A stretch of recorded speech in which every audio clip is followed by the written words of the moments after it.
Ala, bukas ng umaga sigurado hirap kang bumangon. Basta hubarin mo na yung pangilalim mo ha. Para diretso pasok na ako mamaya. Okay. Pare, iwan ko muna kayo ha. Antok na rin kasi ako eh. Sige Mare. Good night.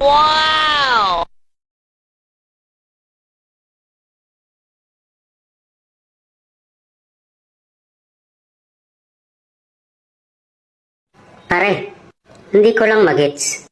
Bakit sabi mo hubarin na yung pangilalim? Para diretso pasok na. Ano ibig mong sabihin? Ganito kasi yan pare. Kapag ganitong nagiinom ako, mauuna na yan matulog si Mare mo. Tapos pag sasampa ako, hindi ko na yan gigisingin. Malalaman niya na lang sa umaga kung nakasampa ako o hindi.